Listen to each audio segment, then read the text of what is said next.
Hey, and welcome to Lemon Drops, brought to you by the Smokeylemon crew. Well, we're talking branding, marketing, and everything in between. So grab a coffee, sit back, and let's drop in. So welcome along to our next episode on Lemon Drops, and today we are talking with Dylan Waite from Brandlab, and basically we just want to learn a little bit more about Brandlab's journey, their story, a locally owned business, and also Brandlab and Smokeylemon do a few collabs together, so we thought we'd get Dylan Waite in from Brandlab to talk a little bit more about it. So I guess, Dylan, the place to start is if you could take us back to 2017 in the beginning, and the early days of Brandlab, or what then was known as Signright. Yeah. So going back a few years now, it feels like it's come pretty quick. Basically just started in the basement at home, left a full-time job with no work, literally no work to go to. Wow. So that was at the end of December, so January we started Signright. Just basically the momentum started from there. The first probably 6 months was very quiet, but I think it just, generated itself. Obviously, it's evolved a lot from your garage in Inglewood, Yes. And now it's a combination of quite a few different brands that Brandlab is now. Yeah, so I guess that was the first step in that was Top Stitch, and we weren't necessarily actively looking into that. It was more about the fact we're outsourcing a fair bit of stuff.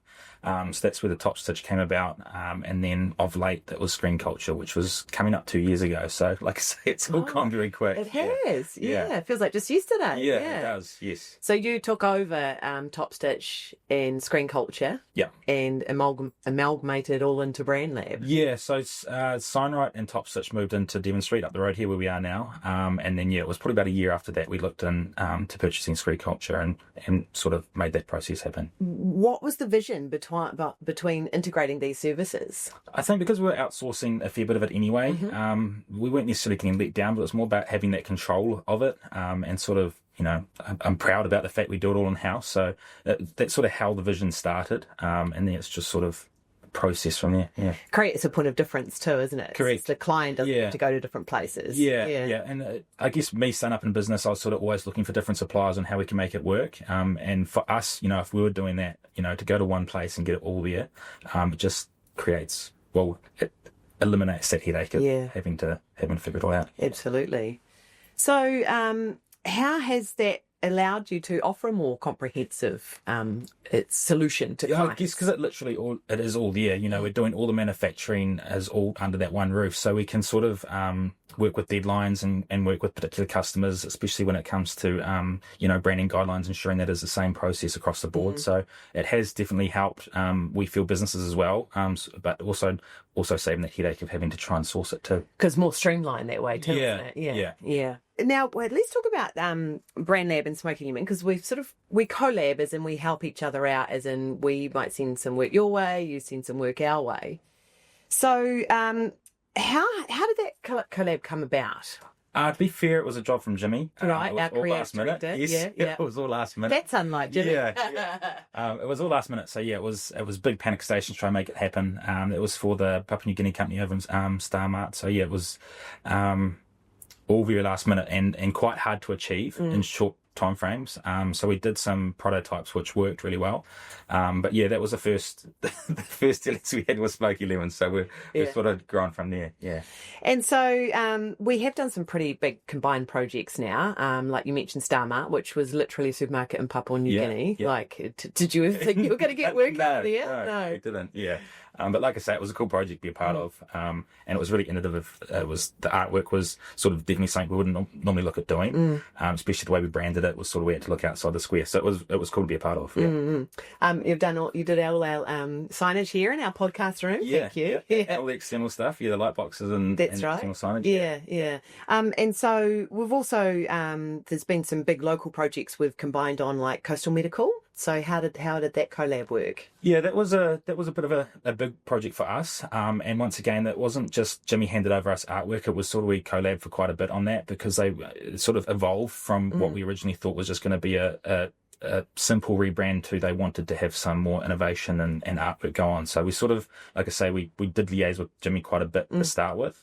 And then once we got through that phase, it's basically we've just been the point of contact for them to get the branding underway. So just recently you spent 3 days installing new signage? Yeah, we've done the main external signage. We've still got a fair bit to go, It's sort of just been a bit of a rollout process. But yeah, last week was a big week for us doing a big install, And this is the new medical centre out on Inglewood Road corner? Yes, it's a very nice building. It is. Yeah, it's very cool inside and out. So trying to do that justice has been quite a cool project to be a part of. We've also been involved in a collab to do with the Taranaki offshore partnership with WOMAD. Yeah. And once again, that was a collab between me and Jimmy. You know, we ended up actually giving bar leaners and stuff that we had in our shop that Jimmy had his eye on. So we worked out with that. But yeah, things like that have been really straightforward to deal with. So essentially, Smokeylemon set up a stand for Taranaki Offshore Wind Partnership to highlight what they do. Yeah. And like I say, it was easy part for us. Jimmy basically supplied us the files. We just made it happen and dropped it all off. So brilliant. What about when you were working in PNG? What were some of the challenges of delivering branding solutions internationally? Once again, it's probably Jimmy that's made that process, Smokeylemon that's made that process more streamlined. We basically get his creatives or Smokeylemon's creatives and just try and make it happen. So we weren't so much hands-on with the design and the process of it. It was more from Smokeylemon to us trying to make that actually happen, work. Yeah. So between Brandlab and Smokeylemon, we're basically able to collaborate to give a full package to a client, from design and digital to physical production and installation. So how do you see that value of a full service approach like that? I guess it just makes it so much easier for customers. You know, they've only got one place to go, and that's either Smokey or us. And then from there we can make it happen. Whether it's one vehicle that needs branding or whether it's a whole business that needs a full refresh and a brand identity. Speaking of vehicles, you've just for 24/7 security just done some we're branding. about to get underway with that. So that's going to be a bit of a rollout. So we've got some cool stuff happening with that, which is once again a creative that's come from Smokey that we've sort of just been able to make work. And similar with P&P as well. So that's an ongoing process. We've gone through the pricing and once again worked with Mandy and Jimmy on that to try and make the logistics of it work and obviously work to a price point too. So I think that collab between us, having those conversations, it does at the end of the day get the right product to the customer. And ultimately it's two local businesses to be able to, they're right here on the ground as well. Yeah, well, I literally walked down the road to come here, so it's not very far to come. Literally. Yeah.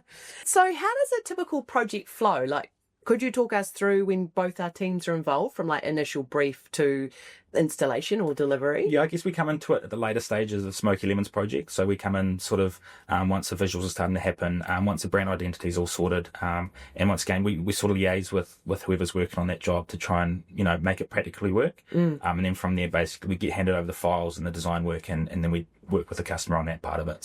So once the files are in your hand, then it's you that would deal with the customer for approval and things. Yeah. Once again, I guess Coastal Medical is another example of that, where we sort of had that initial design work done, but then they wanted some more creative, so we come back to Smokeylemon and work with Smokey direct. And sort of then the customer's not involved in that part until they get the artwork through and final approval. So it's less filling up their inbox too, isn't it? Yeah. So generally try and make one person in contact, just because it obviously we don't want 3 or 4 people emailing one person. Especially when you've just like streamlined 3 different businesses as well. Yeah. I've read through some testimonials for Brandlab, and they often talk about your creativity, your reliability, your ability to nail the vision for the clients.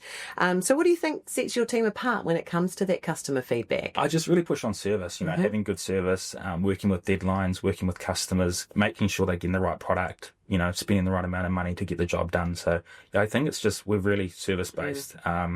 Getting that customer satisfaction is what drives us. How big is your team? There's 8 of us at the moment, not all full time. So we're actually looking at employing someone else recently. So it's definitely growing.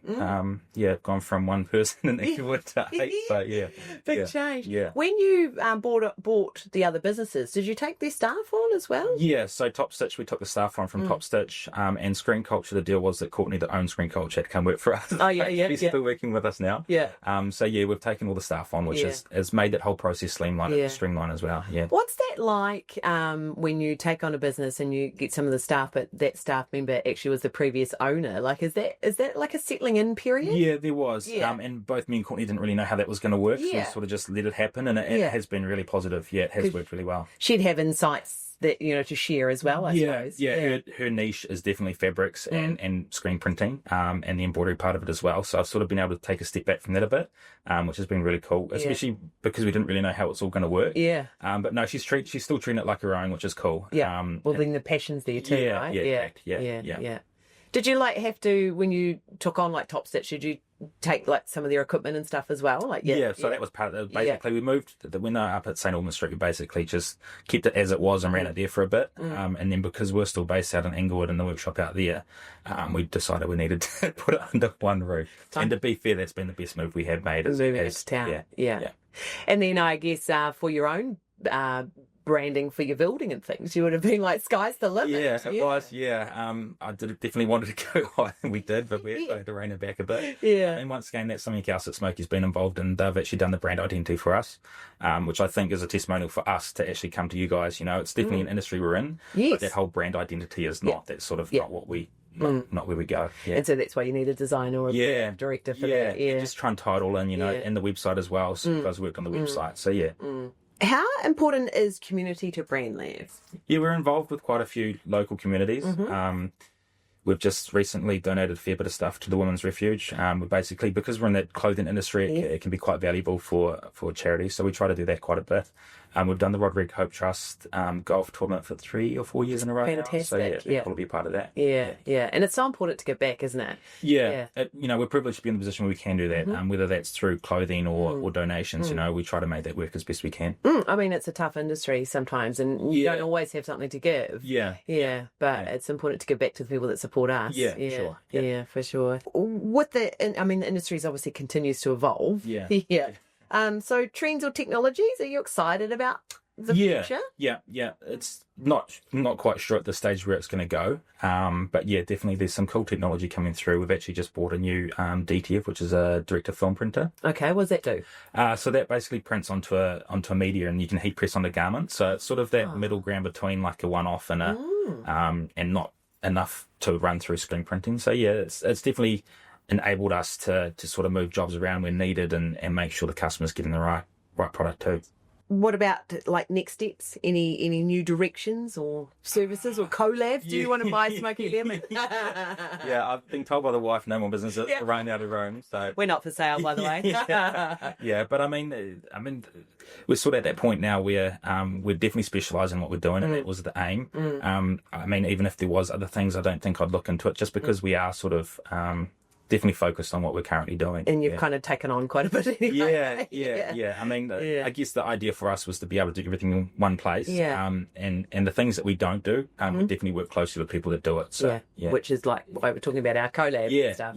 Which is brilliant.